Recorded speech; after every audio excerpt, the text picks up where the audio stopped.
Oke, selamat sore menjelang malam buat para DMI lovers dan Imago fans dimanapun Anda berada. Ketemu lagi bersama Mas Yus di channel kesayangan kita, di channel Diari Mata Indigo, channel yang khusus membahas hal-hal seputar mistis, supranatural, spiritual, dan kajian-kajian lainnya. Mas Yus tambahkan kajian-kajian lainnya termasuk pseudoscience, termasuk juga terkait dengan inner self dan lain sebagainya. Dan pada hari ini kira-kira kita mau bahas apa ya? Itu setelah sekian lama kemarin kita nggak ngisi, kita kali ini mau coba ngisi yang ringan-ringan aja. Kayak gitu, kita nggak mau bahas soal hantu-hantuan hari ini, tapi kita mau coba bahas tentang sebuah kajian yang erat mungkin kaitannya sama psikologi manusia atau kejiwaan manusia. Ini kita sebut dengan shadow self atau shadow work ya. Jadi shadow work atau shadow self ini kita percaya bahwa di setiap manusia itu pasti punya sisi gelap, pasti punya sisi yang lain. Ada sisi yang sengaja kayak ditekan, disupres gitu karena sisi itu adalah sisi yang selalu bertentangan dengan norma, sesuatu yang bertentangan dengan apa yang diterima oleh masyarakat kita dan terkait dengan prinsip-prinsip apa yang dipegang kayak gitu. Orang bilang kalau misalnya sisi-sisi seperti itu harusnya tidak boleh dikeluarkan, tidak boleh diperlihatkan. Itu juga bagian dari keseharian kita sehingga kita dalam bersosialisasi atau bermasyarakat harus coba untuk menekan itu. Tetapi kadang akibatnya malah justru itu menjadi hal yang buruk bagi diri kita. Ada hal-hal yang membuat kita jadi tidak bisa seimbang, kita tidak bisa balance, kita tidak bisa bijaksana, bahkan kita hanya melihat segala sesuatunya itu berdasarkan dualitas hitam dan putih saja. Padahal sebenarnya tidak seperti itu, ya. Nah, kali ini Mas Yus akan membahas tentang shadow ini bersama dengan seorang teman, ya. Dia adalah salah satu member di Starseed Community dan kemarin baru saja membawakan materi tentang shadow ini dengan sangat baik, gitu sehingga Mas Yus sangat-sangat bersemangat untuk mencoba mengangkat tema ini di channel kesayangan kita di Diari Mata Indigo ini. Dan sebelum kita membahasnya, saya mau perkenalkan dulu, saya mau sapa dulu Mbak Marsi, apa kabar? Baik, Mas Yus, apa Nah, kabar? ini dia Mbak Marsi. Senang sekali Mbak Marsi bisa kita ketemu di channel ini. Dan Mbak Marsi ini kebetulan walaupun tadi menyapa kita dengan bahasa Indonesia, tapi dia sendiri tinggal di luar negeri sebenarnya, di New Zealand ya Mbak ya? Iya, tinggal di New Zealand 7 tahun terakhir ini. 7 tahun terakhir ini. Nah, berarti hari ini channel Diari Mata Indigo kedatangan seorang narasumber dari luar negeri sebenarnya.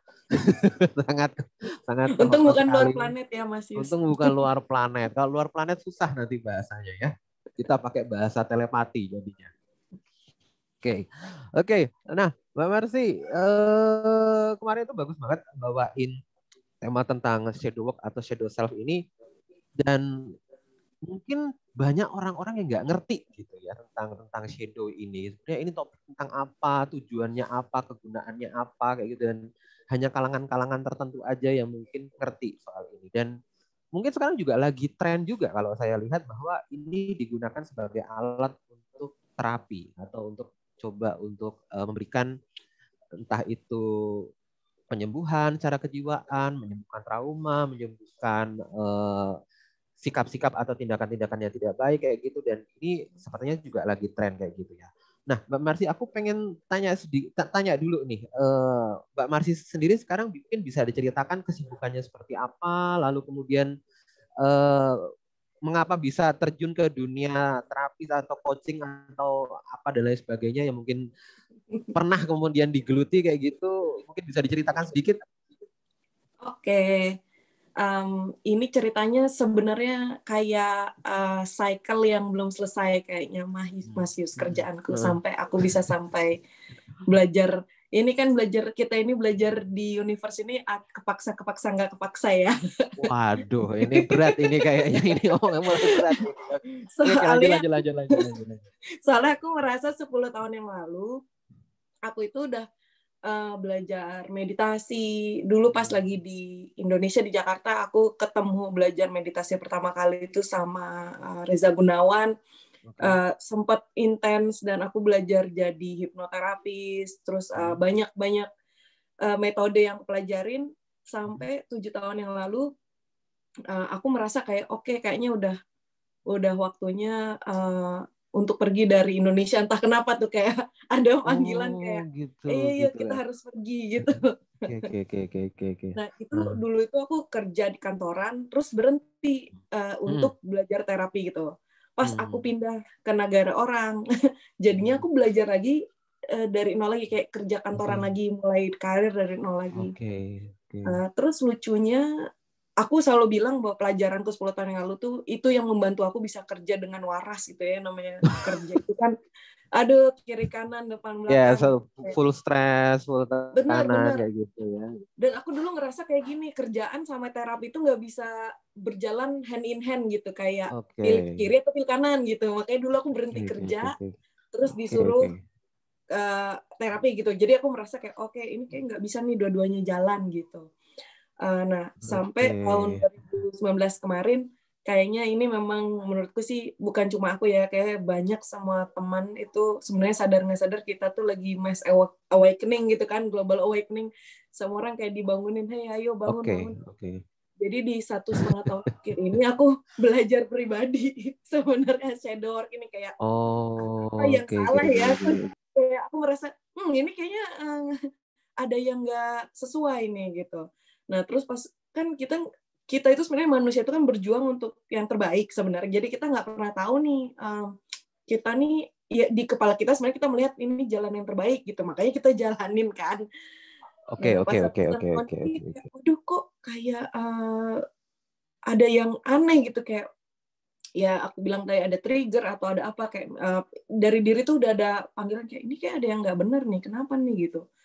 Nah dari situ belajar shadow work itu. Nah untuk sekarang ini sih aku masih kerja kantoran dan aku merasa kayak diriku ini kayak salah satu shadowku ini kalau bisa dibilang adalah aku dulu berpikir spiritualisme dan kerjaan yang materialistik itu nggak bisa jalan bareng, atau kalaupun bisa jalan bareng salah satu harus lebih besar daripada yang lainnya gitu.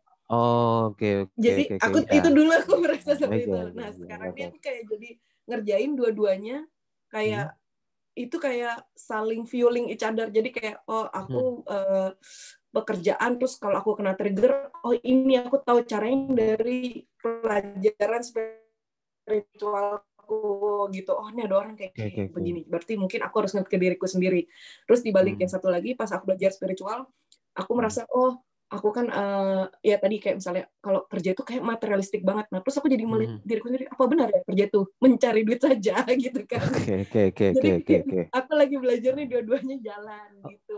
Jadi perjalanannya sebenarnya menarik juga ya kayak gitu ya. Mulai dari belajar, kemudian coba untuk dalam proses sekarang pencarian kayak gitu. Semi curcol juga sebenarnya ya kayak gitu. Iya dong. Manjang sekali. Jadi manjang curcol. Nah kita coba sekarang masuk ke materi yang mungkin kita coba mengangkat hari ini. Mungkin bisa dijelaskan dulu prolognya, awalnya. Shadow work, shadow self itu apa sih sebenarnya? Lalu bagaimana itu kemudian dari mungkin kajian ilmu yang ada itu kemudian bisa menjadi tempat orang untuk menemukan inner self-nya atau menemukan apa yang mungkin bijaksana atau mungkin apa yang baik di dalam dirinya kayak gitu. Mungkin bisa coba dijelaskan. Nah, yang aku rasain sih dari yang namanya shadow itu, benar tadi Mas Yus bilang, yang diri kita surprise. Jadi kenapa dibilang shadow? Karena kalau aku sebagai Marci, aku nggak melihat itu. Tapi Mas Yus sebagai temanku bisa ngelihat gitu kayak, kamu nih begini banget sebenarnya Ci gitu. Terus tapi pas aku masa sih gitu. Nah itu tuh makanya kalau bahasa shadow itu sebenarnya bukan ke dark atau ke light gitu ya. Kadang-kadang orang suka salah sangka ini dark side, ini light side. Tapi kalau menurutku shadow side, shadow work atau shadow self itu kayak sesuatu yang nggak kelihatan di diri kita aja sih. Itu kita nggak ngelihat atau kita nggak sadar sehari-hari. Yang sebenarnya sadar nggak sadar itu jadi aku punya teman Mas Yus, terus Mas Yus mereflek balik, oh iya ya aku punya gitu, kayak gitu. Sebenarnya itu aku merasa shadow self itu. Oke. Nah, terus kalau misalnya mungkin sambil kalau misalnya mungkin ada file atau mungkin ada yang bisa di-share kayak gitu nggak apa-apa.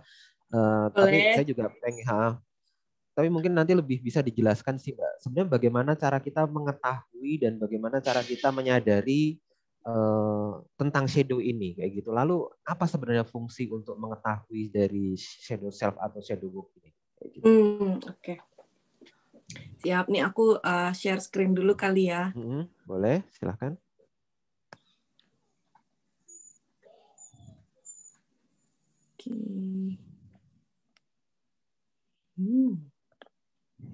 Oke. Apakah kelihatan? Kelihatan, sudah kelihatan. Oke, siap. Nah, ini aku coba pelan-pelan tadi dari awal shadow itu apa sih sebenarnya. Jadi sebenarnya ya itu dari bagian dari kita yang bagian yang sebenarnya bukan dari diri sendiri sebenarnya. Jadi kayak aku merasa tuh diri kita tuh balance. Jadi manusia itu kan balance gitu, nggak kiri nggak kanan, tapi kiri dan kanan gitu kan. Tapi karena kita belajar sesuatu kita jadi terlalu polar, jadi terlalu kiri atau terlalu kanan gitu kan. Nah, ini sebenarnya paling gampang contoh-contoh shadow-nya ini. Kalau misalnya nggak ada contohnya kan bingung orang. Jadi misalnya contohnya trauma masa lalu. Contohnya nih, mungkin dulu pas masih kecil aku pernah dibilangin sama orang tuaku kayak, nanti kalau naik sepeda hati-hati ya, pakai helm atau pakai pelindung tangan atau kaki gitu. Nanti kalau jatuh soalnya sakit gitu. Nah, mungkin pas saat aku kecil itu aku ngomong gini, berpikir lah, ini mungkin umur 6 tahun gitu ya, biarin aja lah, santai aja gitu. Terus aku jatuh, pas aku jatuh luka-luka, nangis, terus aku pulang, terus ibuku atau bapakku ngomong kayak, tuh kan makanya kamu tuh jadi anak nggak pernah dengerin orang tua, jatuh kan gini-gini. Nah itu bisa saat orang tua itu ngomong karena kita lagi trauma, itu masuk. Jadi kayak, aku nih anak yang tidak mendengarkan orang tua, atau enggak orang tua itu selalu benar, aku jadi selalu salah, jadi menginternalize si trauma itu gitu. Atau juga kayak pelajaran dari orang tua, misalnya dulu orang tua pernah ngomong kayak gini, hati-hati ya nyari pasangan gitu. Namanya laki-laki itu kayak kucing garong dikasih ikan asin di atas meja, itu ya pasti diambil gitu, ngerti gak? Jadi kayak nggak build trust antara kita ke pasangan gitu. Oke, tapi kan nggak semua laki-laki seperti itu kan ya, Mbak? Betul, benar. Dan sebenarnya juga orang tua itu kan ngomong ke anaknya sebenarnya untuk melindungi anaknya. Tapi karena saat kita masih kecil, jadi umur 0 sampai 8 tahun itu, kita tuh kan nggak punya konsep tentang dunia kan, karena kita nggak pernah kemana-mana, dan orang tua kita itu satu-satunya sumber kita belajar tentang dunia. Jadi kalau ada guru kita satu-satunya di dunia ini ngomong kayak gitu, apa kita nggak percaya? Ya kan? Kalau misalnya Mas Yus lagi jalan-jalan ke New Zealand, aku bilang, Mas Yus nanti kalau ke New Zealand jangan sampai naik Uber ya, Uber itu bahaya. Pasti kan Mas Yus percaya aja. Iya, karena belum punya pengalaman di situ. Betul. Nah, terus shock yang belum selesai, misalnya contohnya dulu aku pernah salah pas di sekolah misalnya, terus gurunya itu aku salah, gurunya itu mukul pakai penggaris gitu.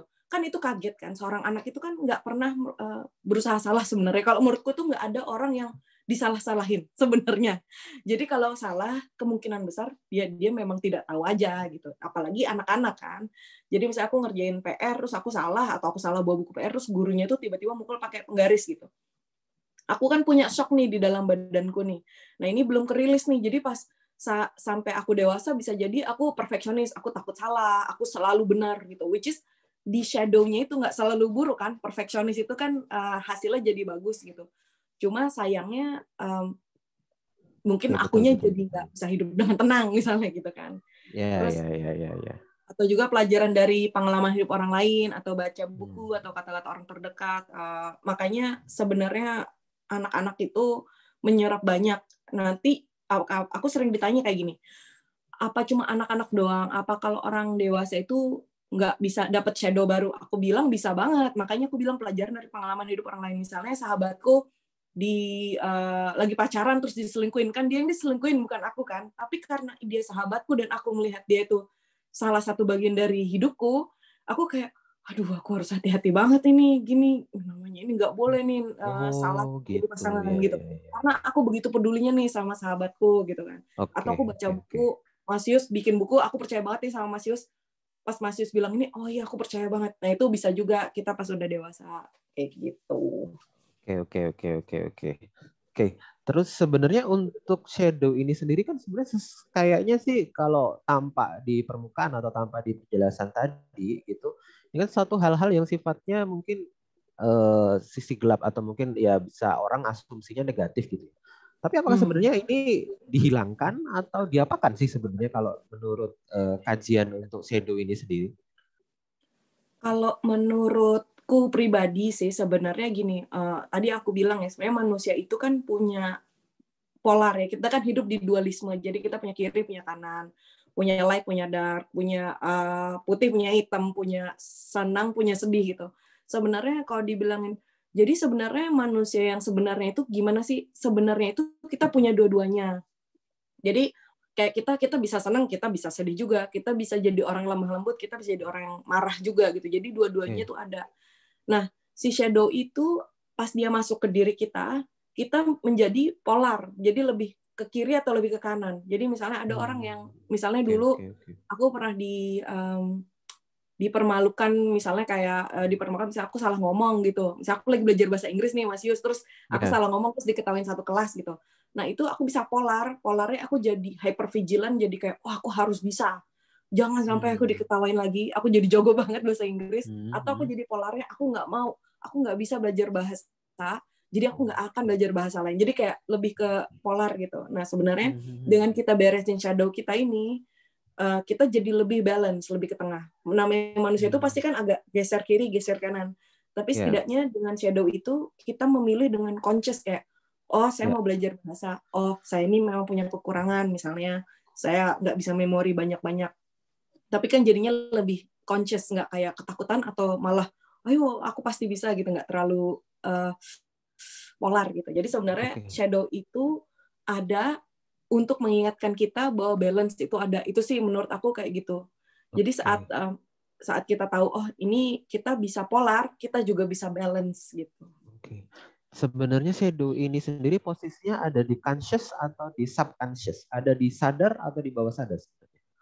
Ini aku kalau dia nanya kayak gini aku nggak bisa jawab jelas karena aku bukan psikologis atau psikiatris.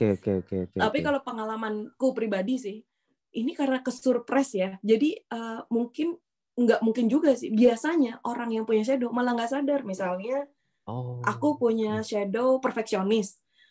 Aku nggak merasa diriku perfeksionis karena aku hidup dengan perfeksionisme itu kan, gitu kan. Tapi Mas Yus yang temanku bisa ngomong kayak, oh Marci kamu terlalu perfeksionis, santai, jangan terlalu ini, bisa ngomong kayak gitu misalnya, kayak gitu kan. Makanya ya nggak kelihatan aja gitu. Lalu cara-caranya sendiri untuk kemudian menghadapi shadow ini sebenarnya atau treatment yang seharusnya dilakukan seperti apa? Kita lanjut ke, jadi aku pas 18 bulan terakhir ini belajar shadow work pribadi. Ini kayak menurut aku banyak banget coach atau terapis di luar sana pastinya yang punya banyak cycle dan punya banyak metode. Ini kayak yang paling simple karena aku belajar sendiri, ngambil sini sana, terus kayak oh ini kayak yang paling make sense atau yang paling simple yang nggak aku baca buku tuh, oh ini aku dapat. Jadi pastinya pertama kan kita mau tahu dong gimana sih. Aku punya shadow ya. Aku masih nanyanya gitu. Kalau aku lagi ngobrol sama temanku, emang gue punya shadow ya, Ci? Nah, makanya aku develop ini. Jadi kayak gimana sih cara mendetek shadow kita sendiri. Jadi sebenarnya si cara detect ini tanpa kita minta, sebenarnya diri kita ini dan universe itu mereflek balik ke kita, kayak ngasih tahu ini nih yang perlu dibetulin nih gitu. Jadi kayak ibarat kita punya mobil, bempernya itu rusak tuh sebenarnya universe akan ngingetin terus bemper kamu rusak, bemper kamu rusak, bemper kamu rusak. Oke.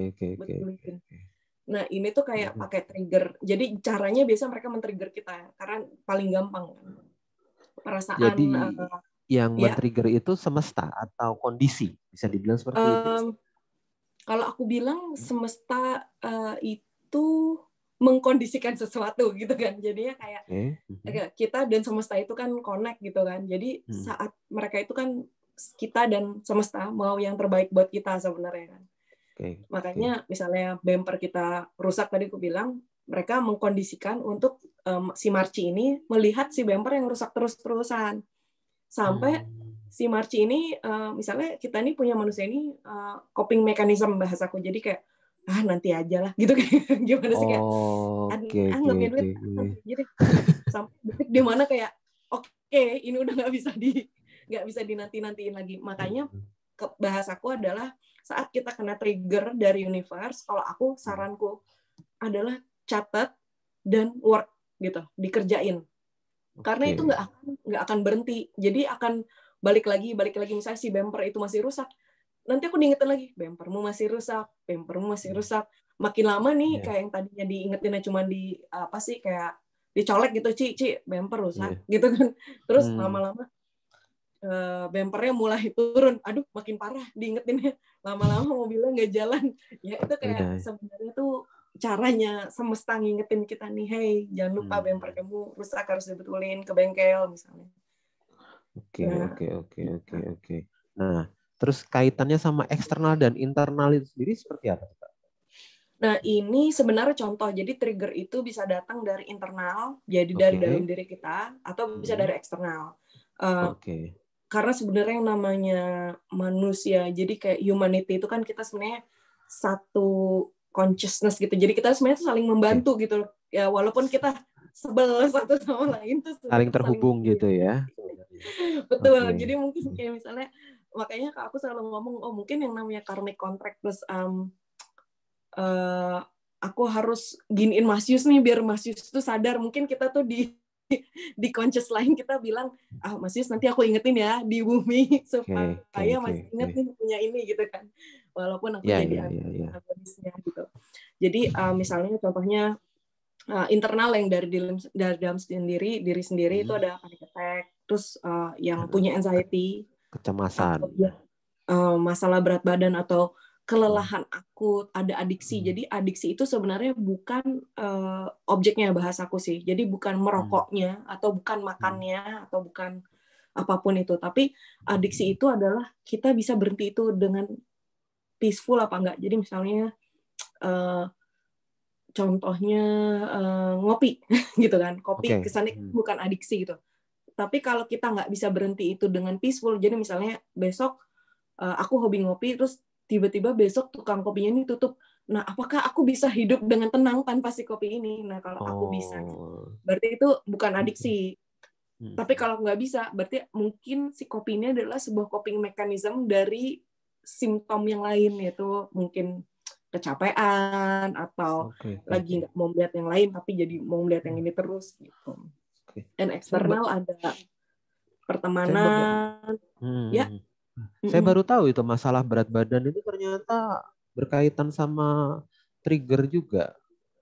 Jadi kalau orang kelebihan berat badan itu sudah dipastikan itu pasti ada ada trigger dari shadow itu sendiri ya. Menurutku pribadi ada.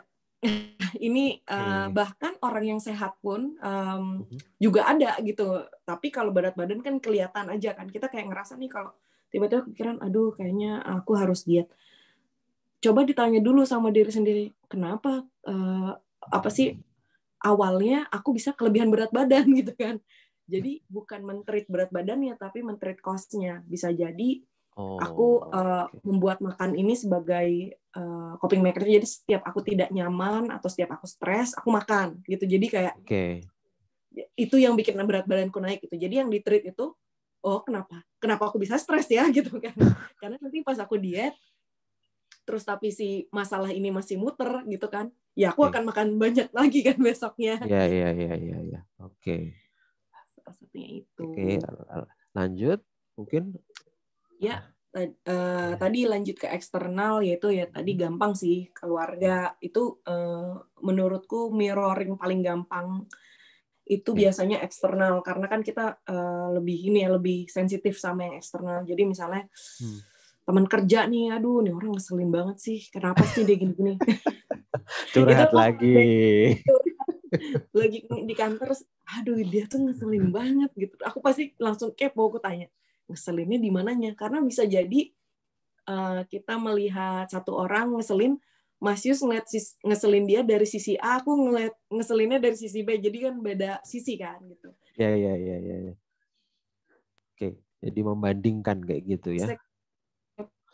Oh, kenapa kamu ngerasa dia nih kerjanya gitu. Jadi pas dia ngomong ini, kita sebenarnya saat dia ngomong ke aku, dia tuh lagi menjelaskan triggernya ke aku kan, tanpa dia sadari gitu. Jadi misalnya, ini dia nih kerjanya kalau lagi kerja nyanyi berisik, orang tuh nggak bisa fokus. Itu kan triggernya dia.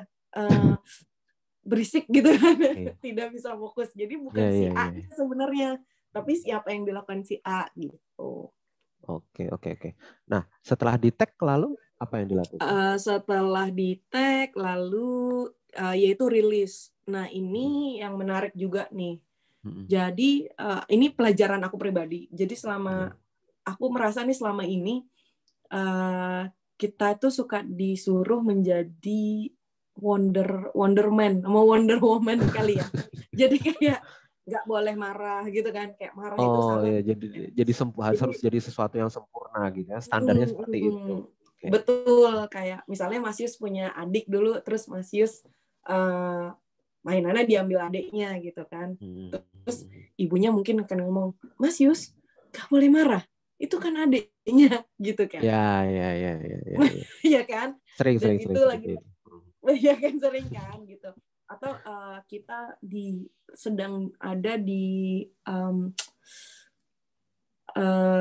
kondisi di mana kayak saat aku marah tuh gini, gila lu gitu aja lebay baper gitu kan, baper banget, bawa perasaan banget gitu. Padahal itu kan perasaanku, itu valid gitu. Aku merasakan misalnya aku punya minuman, terus sama Mas Yus nggak sengaja nih Mas Yus ngebuang itu gitu kan. Terus aku bilang, loh minumanku mana nih gitu.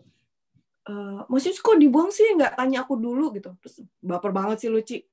Itu kan lagi kayak gitu kan sekarang yang lagi. Iya, sering seperti itu. Padahal sesungguhnya semua emosi itu sebaiknya dirasakan dulu. Jadi kayak saat kita marah, kan kita ngerasa nih kayak dada kita duk gitu kan. Terus ini pundak tuh kayak berat gitu. Ya dirasain aja, rilis. Biasanya juga setelah sekian menit itu udah hilang sebenarnya. Cuma karena kita udah kebiasa disuruh ibaratnya nih marah itu jelek, sedih itu jelek. Jadi kita dibiasakan untuk kamu itu harus bahagia terus-terusan gitu. Jadi saat kita punya perasaan kayak waduh semua nih ada di dada nih. Makanya ini orang yang suka panic attack nih, gue nggak tahu nih kenapa tiba-tiba panic attack. Sebenarnya itu udah kayak bertahun-tahun tuh udah disimpan di dadanya dia nih. Udah kayak, ditahan nih kayak gitu. Dan tiba-tiba ada satu trigger tak gitu, ibaratnya kayak bendungan, terus bendungannya pecah, itu udah kayak langsung keluar semua. Gitu. Ini juga biasanya kalau dari saya sendiri sering melihat ini terjadi pada nggak hanya perempuan tapi cowok, dan cowok juga bisa dibilang sering juga mengalami ini. Kenapa? Karena kalau cowok itu kan patron polanya di masyarakat itu standarnya itu pasti kayak harus jantan, harus berani, nggak boleh cengeng. Kalau nangis itu istilahnya memalukan kayak gitu, dan sehingga harus ngalah sama nggak boleh sedih kayak gitu. Harus ngalah sama perempuan. Kalau istilahnya kasar sama perempuan dibilangnya istilahnya pengecut kayak gitu dan lain sebagainya. Jadi mungkin bisa dibilang ini salah satu hal yang harus diperhatikan juga gitu ya, nggak hanya bagi perempuan, karena kan biasanya kalau hal seperti ini gitu kan dipandangnya itu cuma drama kok, itu cuma bagian dari karena orang itu banyak drama aja. Tapi ternyata kalau bisa dilihat dari segi kajian kejiwaan kayak gini, kayaknya memang penting ya, memang perlu ya hal-hal seperti ini ya. Kayak benar. Nah, Kayak anak-anak zaman sekarang, menurut aku mereka udah mulai beruntung ya, orang tuanya udah mulai sadar gitu. Jadi kayak saat mereka nangis gitu, orang tuanya memberikan space untuk mereka nangis gitu. Jadi mereka sedih, oke, rilis aja, toh selesai sedih udah gitu kan. Cuma mungkin generasi kita gini-gini kayak sulit untuk aku selalu ngomong meregulasi perasaan. Jadi saat aku punya perasaan, aku bingung harus ngapain nih, karena biasa ke surprise kan. Jadi misalnya aku Mas Yus ngambil HP-ku, terus HP-ku jatuh gitu. Kan aku mau marah nih sebenarnya. Terus tapi nggak boleh marah nih. Gimana ini jadinya ini ya? Kan aku bingung. Iya. Aku gimana? Oke. Ya. Setelah rilis terus apa nih, Mbak? Setelah tadi fill it terus validate. Jadi ini salah satu yang kedua adalah, ini penting banget Mas Yus. Aku step by step karena di validate ini artinya kita itu menerima bahwa mengaccept bahwa kita punya perasaan ini dan membolehkan diri untuk punya perasaan ini. Karena kita dididik di culture yang tadi laki-laki itu nggak boleh marah sama perempuan. Padahal ya boleh aja dong kalau perempuannya salah, ya nggak gitu kan. Iya, betul. Jadi itu dan perasaan itu valid gitu. Jadi misalnya pas anak kecil mainan diambil sama adiknya, terus dia merasa marah, loh itu valid dong gitu kan. Bahkan atau adiknya merasa iri sama kakaknya karena kakaknya punya, dia nggak punya, itu juga valid gitu kan. Emang ya boleh dong dia merasakan itu. Dan ini menurut aku dari validate aja ini udah kerilis banyak banget. Dan yang ketiga ini healing. Jadi healing kadang-kadang karena kita ini udah berpuluh-puluh tahun hidup dengan emosi yang tersurpres gitu. Jadi kan emosi itu kan energi juga Mas Yus, kayak kita takut gitu kan, ini punggung kita sakit gitu ya. Jadi sebenarnya tubuh kita tuh kayak udah store banyak energi gitu. Makanya aku juga seneng mencari terapis-terapis kayak terapis Reiki atau massage. Kalau orang yang nggak mau ke daerah sana dulu gitu ya, aku bilang coba massage, relax, terus pakai essential oil. Jadi badannya juga lama-lama rilis. Karena kan nggak mungkin puluhan tahun yang kita tabung di badan kita tuh kerilis dalam waktu 2 bulan gitu kan. Oke, Mbak, ini obrolannya menarik sekali. Tapi mungkin saya mau cukupkan dulu untuk segmen pertama pada kali ini. Saya mau nanti ini akan lanjut di segmen berikutnya, di part 2 kayak gitu. Nanti mungkin lebih kita bisa sharing di part kedua itu tentang pengalaman-pengalaman yang sudah dilakukan, atau mungkin kalau misalnya ada suka dukanya seperti apa ketika mencoba untuk working shadow ini, atau mungkin menemukan shadow ini dan mengerjakannya seperti apa, dan mungkin bisa nanti juga diceritakan hambatan-hambatannya biasanya seperti apa yang dialami. Nah, tapi saya mau cukupkan untuk part pertama atau sesi pertama ini sampai dengan di sini. Nanti kita akan lanjut di part kedua atau sesi kedua setelah yang satu ini. Buat teman-teman, jangan lupa tekan tombol subscribe dan bunyikan tanda lonceng sehingga teman-teman tidak ketinggalan untuk part-part berikutnya. Mas Yus pamit dulu, kita ketemu di part berikutnya atau part kedua. Stay tune, jangan kemana-mana. Kita lanjut setelah yang ini.